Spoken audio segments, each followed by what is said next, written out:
what we are going to talk about. We are going to talk about the monster in all of us.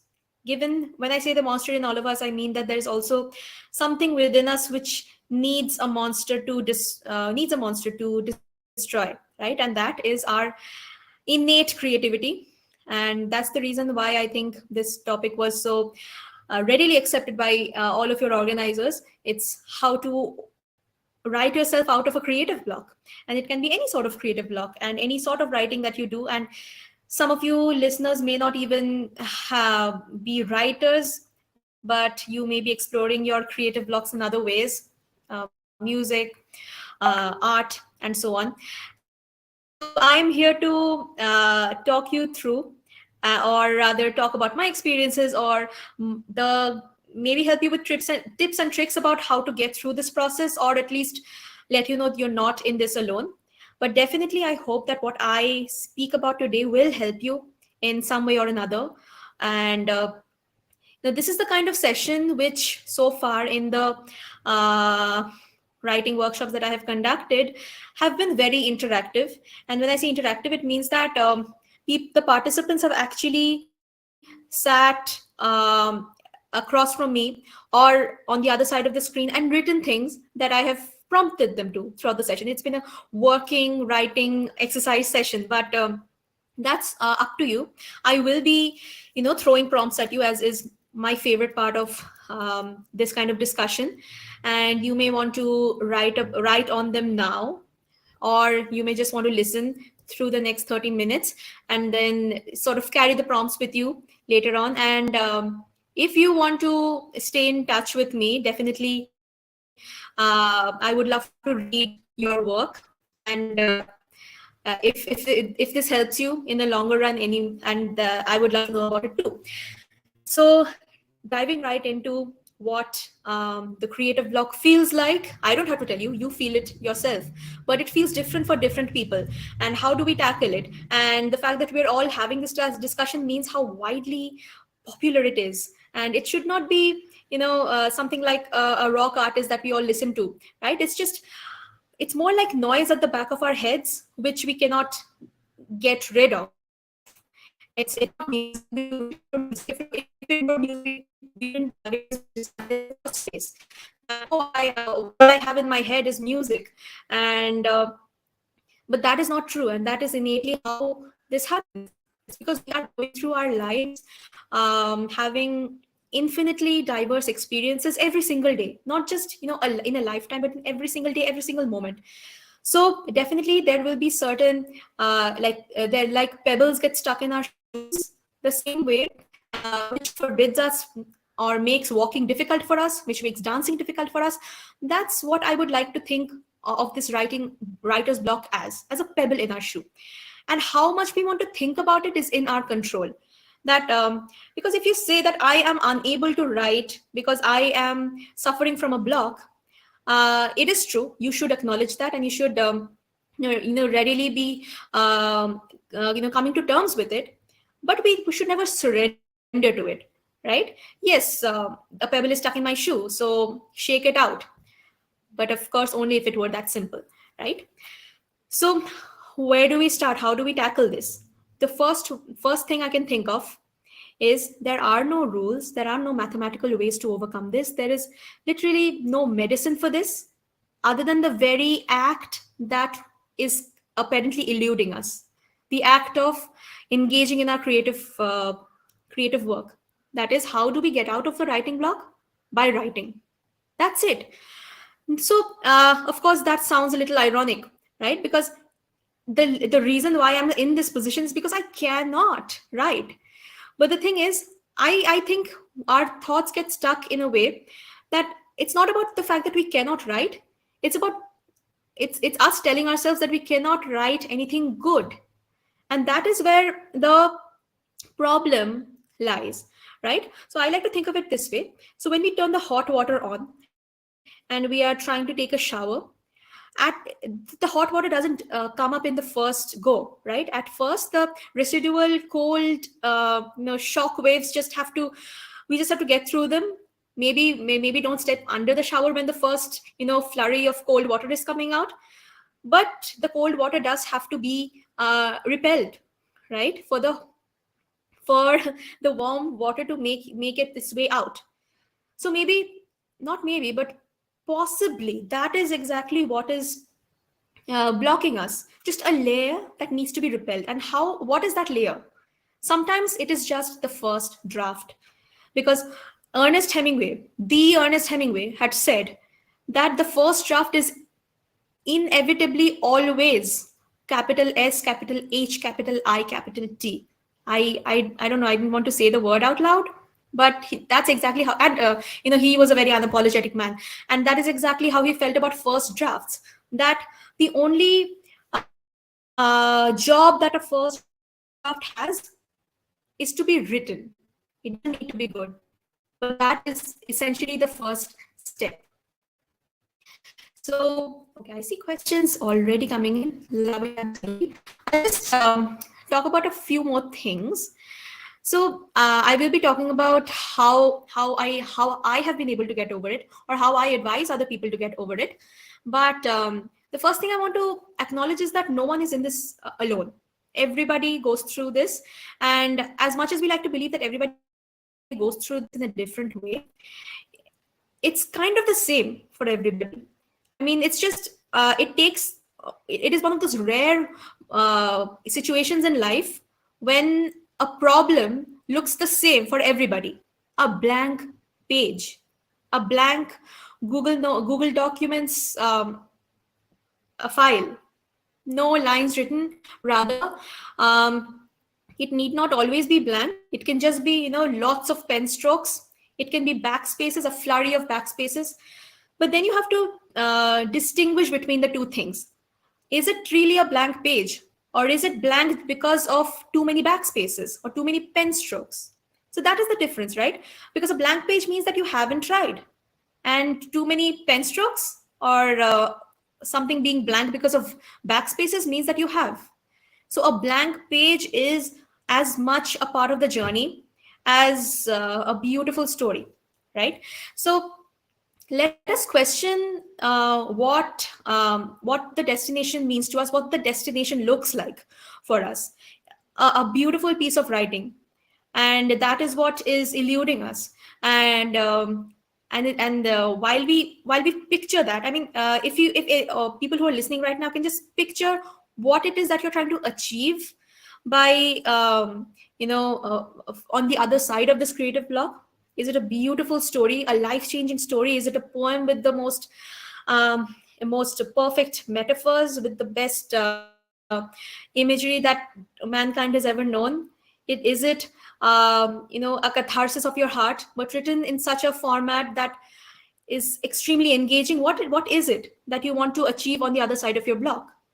Once you know that, it makes it easier, and it also takes the pressure off. It makes it easier to put pen to paper and say that it may not be that, not right away, but I'm heading there. Okay, questions.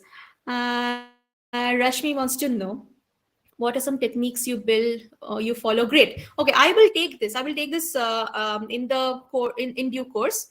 Let's see. Okay, Suneet, this is very interesting. So Suneet is asking, if you are facing a creative block, do you suggest working on another idea in the interim? Certainly, because we need to. That is what I've been. That is what the thought I have about destinations, right? That instead of focusing on writing the perfect story, we should just focus on writing. So one thing that really helps is to write a letter to your creative block. It is a conversation. There is no pressure to have the right words, to have the right metaphors, to have the right, you know, the right expressions. Just put words to paper, put sentences together, and it is just like oiling a machine. It's just like allowing a painful muscle to eventually start executing its actions. What I mean is, it's very painful at first, because the words don't seem to sit together the way you want them to, but they're out there. So literally, what you need to do is write anything and everything. Which brings me to Rashmi's question and my favorite part of this session is techniques. Write what do you mean write anything and write everything, right? So it means that you have to just see it as a muscular exercise, the muscles of the brain, rather than something more complicated. So I have these couple of things that the what, the where, and the how exercises. So starting with the what exercise is, what are you doing? That's the theme of the exercise. I'm going to go ahead and take some very involuntary volunteers. Vivan. Okay, so let's say we have someone Vivan, and I just give you one action that Vivan is smiling. What is Vivan doing? Vivan is smiling. So you can build a whole idea about why is Vivan smiling. It's simple as simple really, because it doesn't feel life changing, right? Like what is this? What a very life changing plot about that? But it helps you, right? So a person is smiling. What does that mean? So how do you go about writing about that? One is you visualize it that a person is smiling. What does he look like? So is it a wide smile? Are they grinning with their teeth out, or are they, it's a very subdued kind of, you can miss it kind of smile. So once you've focused on what the smile looks like, you can talk about why does it look like that. So let's say it's a subdued kind of smile. You can miss it if you don't look too hard.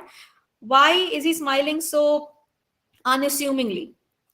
So that can make you imagine something about his life that. Yeah, let's say, I'm so sorry, Vivan, I'm not assuming anything about you, just taking your name. But right, so you can just assume something like he has never had the confidence to laugh out loud in a crowd because he has always wondered what his voice sounds like. And that is why when he's found himself to be a silent participant in conversation, and that's why he just smiles in a very small way, so that you can't hear it, but you also cannot see it. So yeah, that's one of the and that helps you write, really. It helps you imagine, and that need not be the writing project that you're thinking about. So what is somebody doing? Why are they doing it? How are they doing it? So before you know it, you just have one entire page of an imaginative scenario, and you have written. But and isn't that the point of this whole exercise, is to get the words out?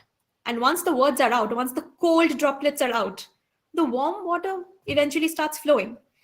So one is that, what is he doing? Another is, um, where is he going? Take someone. I actually spoke about this in the previous session, and I don't mind speaking it in a different perspective. This is a very different perspective than that. It's that, suppose you see someone on the road and you wonder, where are they going? So let's say you pick someone, a person, a lady in her 40s, she's going to the market. Where is she? So you start wondering, where is she coming from? Where, don't follow her, of course, but where is she coming from? Where is she going? What is she going to go do there? So if she's going to the market, she might pick up vegetables. Why is she picking up vegetables? To make lunch at home. Does she usually make lunch at home, or is she entertaining guests? And is this a special scenario?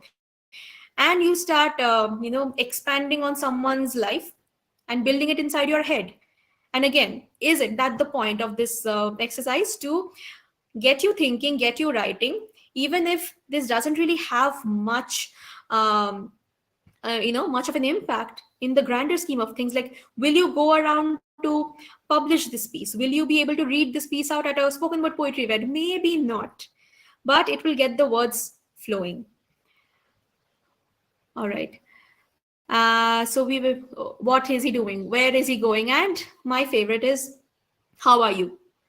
Just imagine that you have met somebody, and or you've just come across somebody you've known your whole life or for a considerable amount of time, and you say, hey, how are you? How do you think they will answer? Just that. You can write an entire piece on that. So it can even start with a very unassuming thing. They just say fine, and then you start to imagine, what does that fine mean? Are they really fine, or what is it that they are trying to not say, is usually the second one, right? So then you imagine what the person might be going through, what is it that they are saying. Then maybe you can maybe you in the course of this piece, you probe a little bit more, that are you sure, or is there anything you want to talk about, and you imagine this whole conversation in your head. And coming to this, I think that is another one of my very favorite things about easing out of a creative block, is to see writing as a conversation.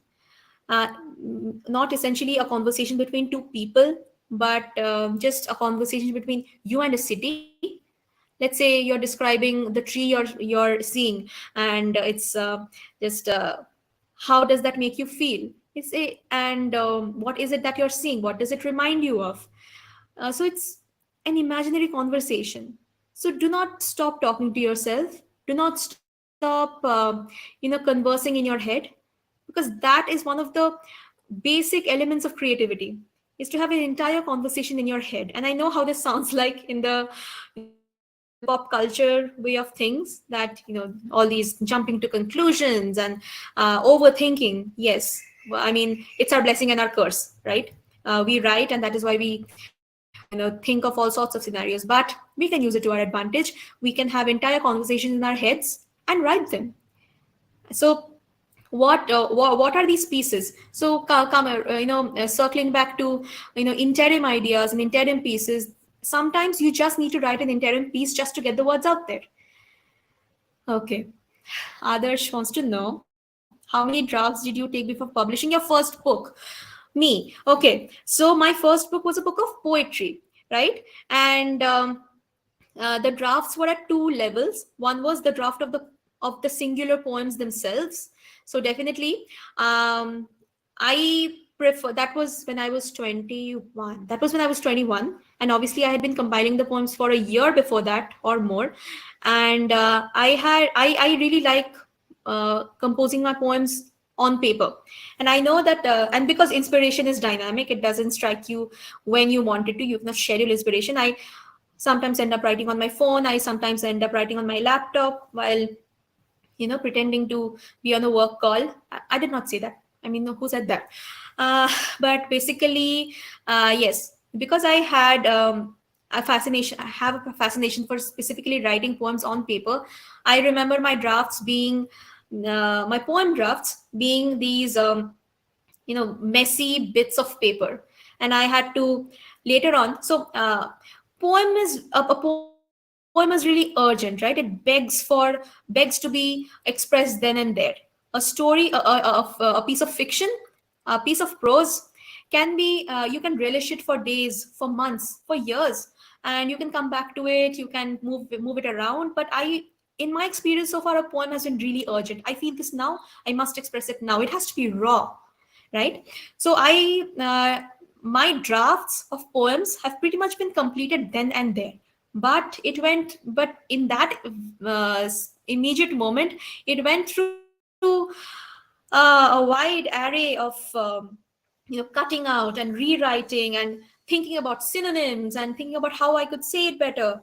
But what I saw, okay, so coming back to the mess, yeah, it would be really hard for me to. So once I would complete writing the poem, the first explosion, I would put it back, of course, because we all have to get along with our day, and let's not pretend none of us have other things to do, right? And poetry is my first love.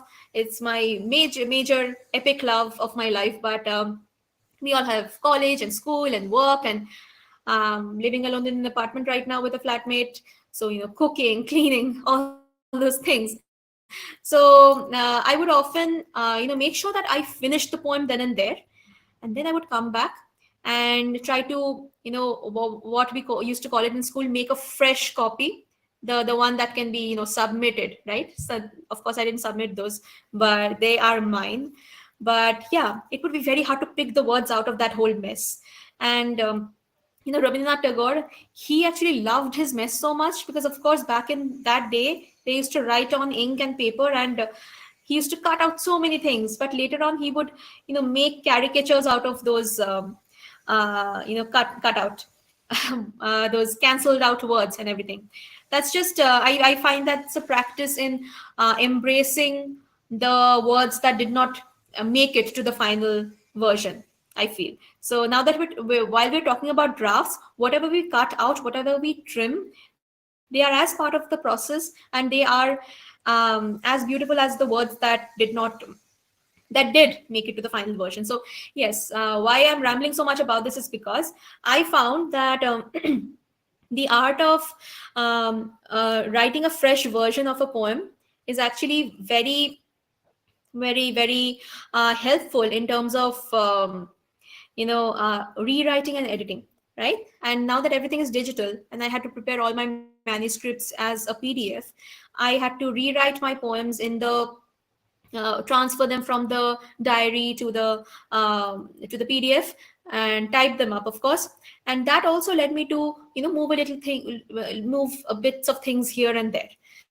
So that was my experience with individual poems, and then of course the arrangement of them and what the theme should have been, that really took quite a few iterations, of course.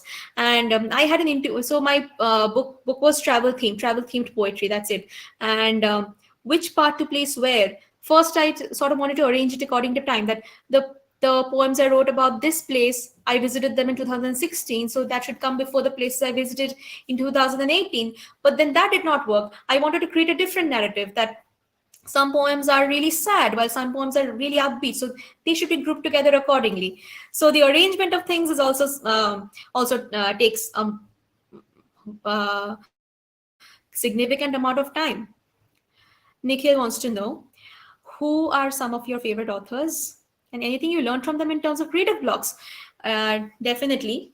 So who are my favorite authors? Oh God. Okay.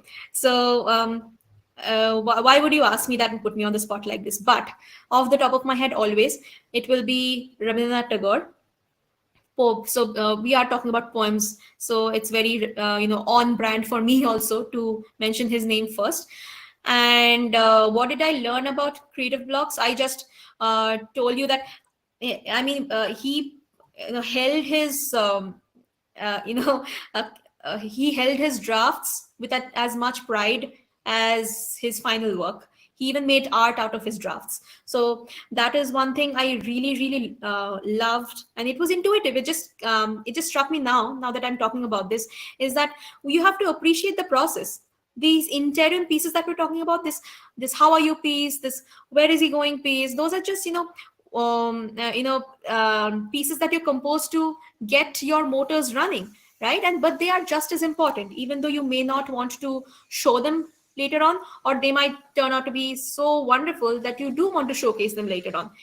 And okay, so Rabindranath Tagore, in terms of poetry, quite a few more names. I'm just thinking about how they fall into the whole narrative of creative blocks.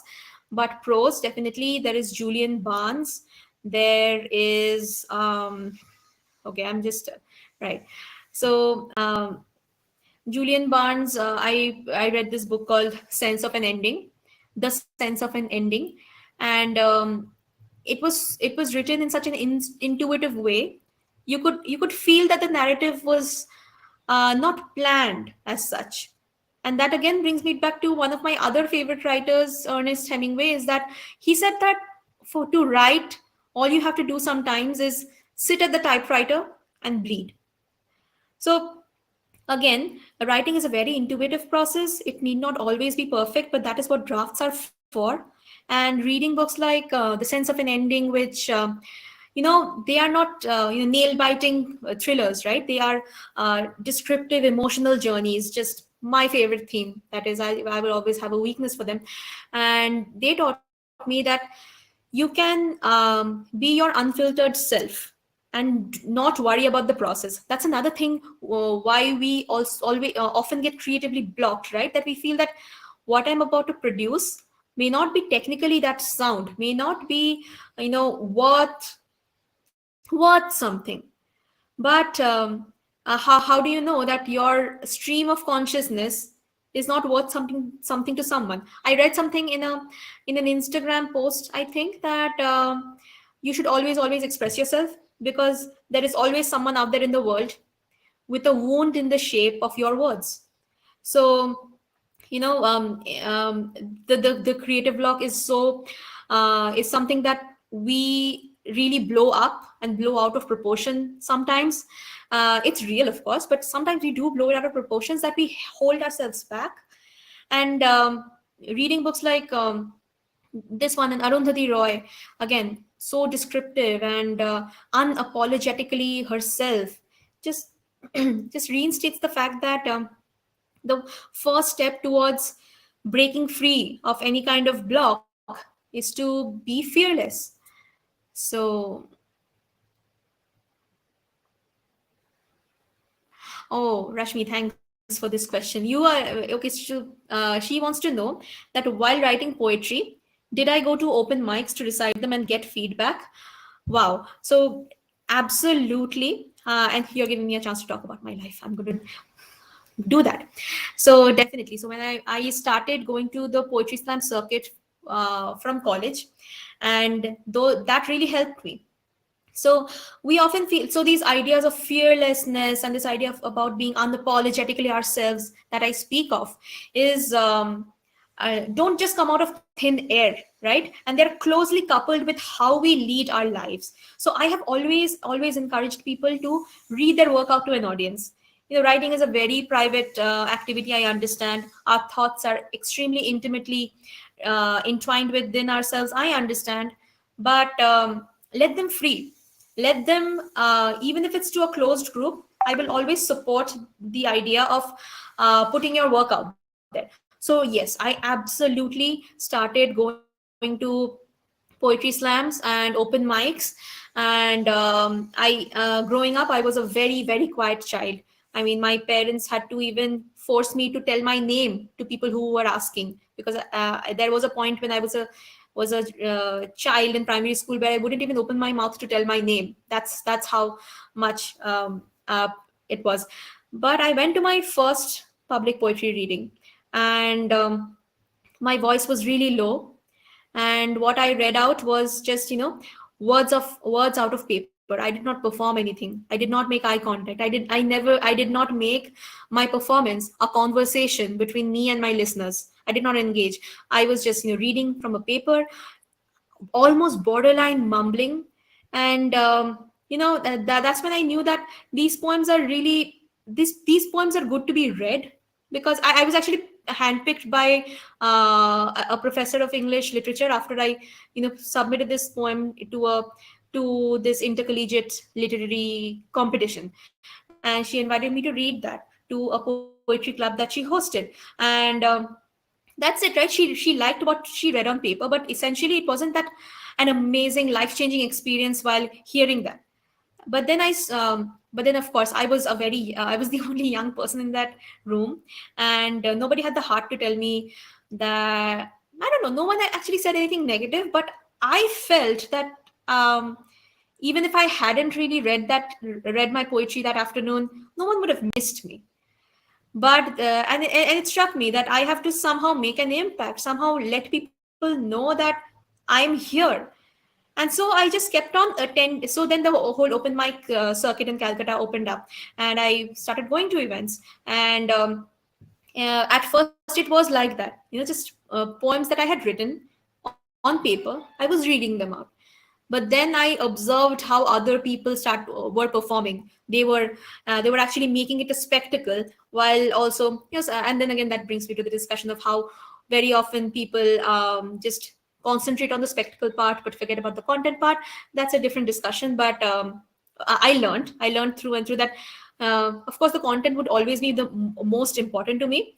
But then I grew as a performer. I realized, and I found myself drawn to so many people who were um, putting on theatrical performances of their poetry. And there were so many, there was so much to explore, I realized. And it need not always be on paper.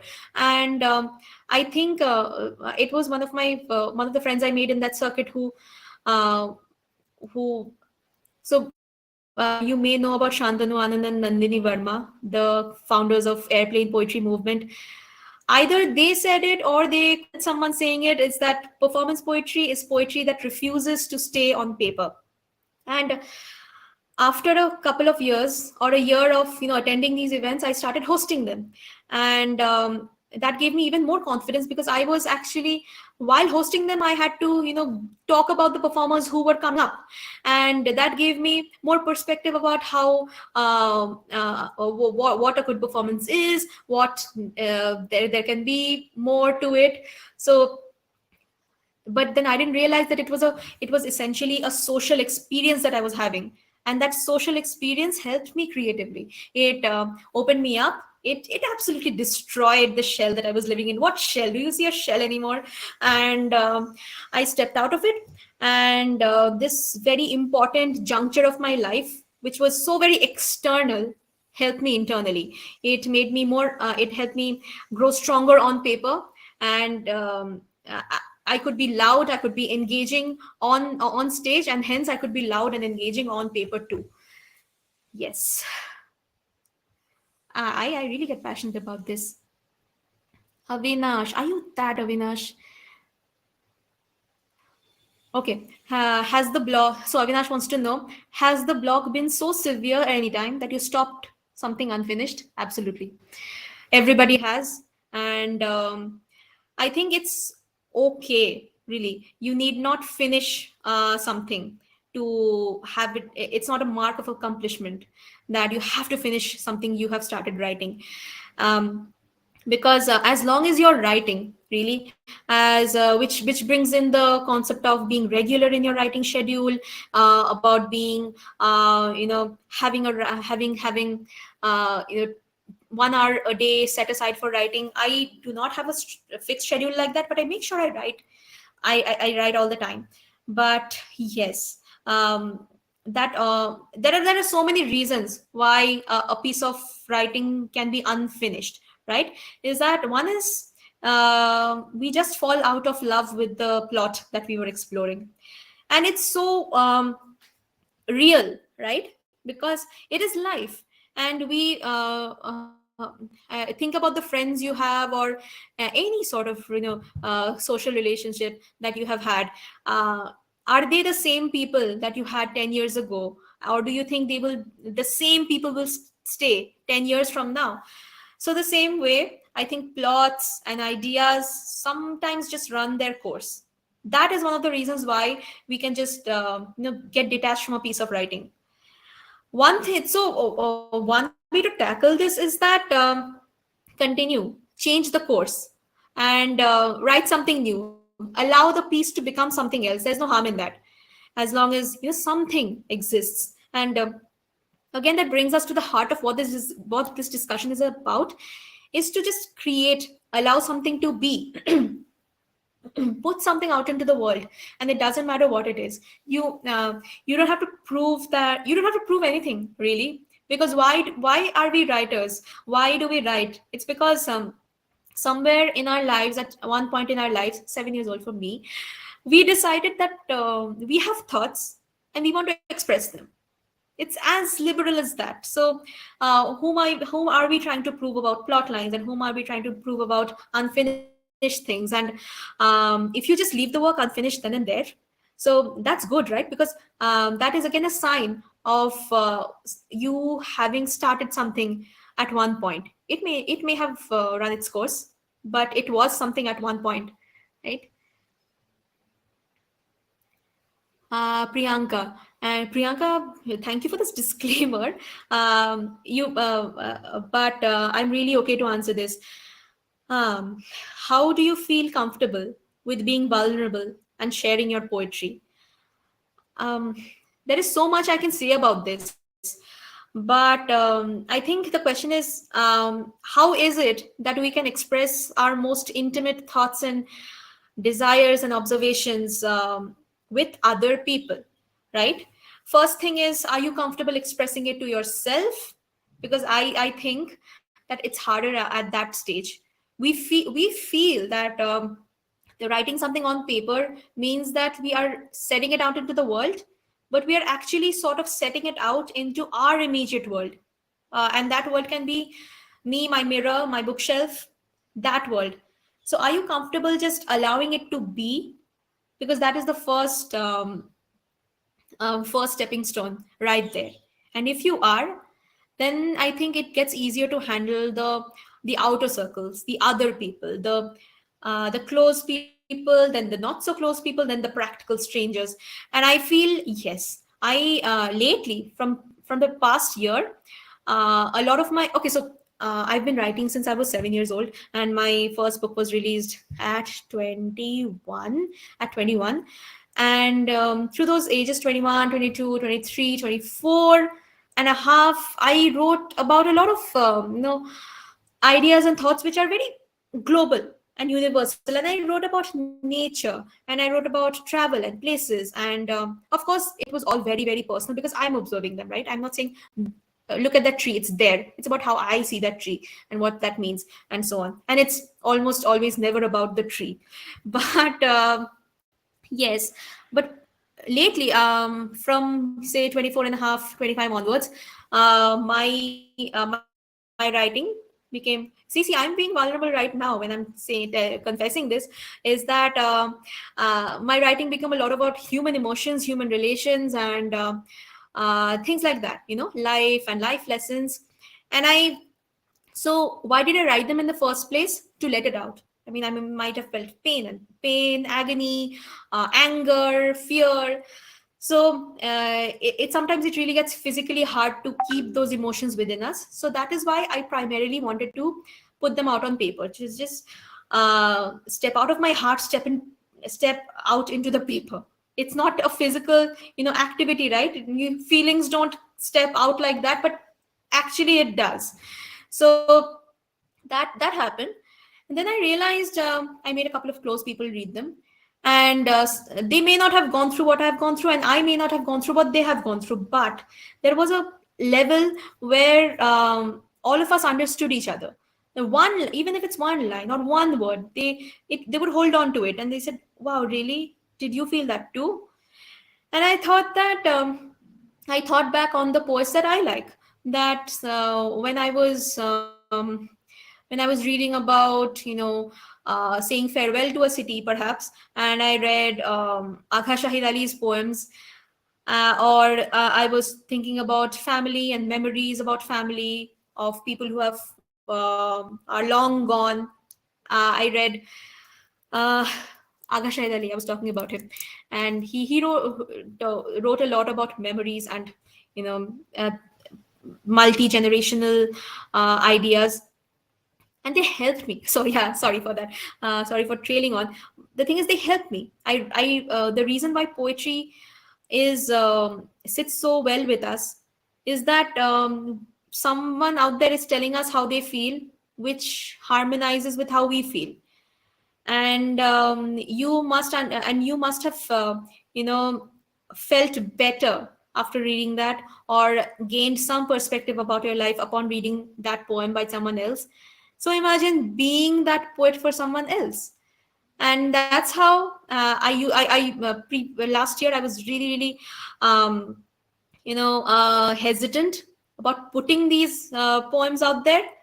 But then I thought, will someone actually feel at ease upon reading these words? Maybe. And they did. And now I'm just I really put all of my very personal feelings out there in metaphors and very structured stanzas, of course. But I make sure that I'm very honest in what I'm writing, which will allow me to mirror someone else.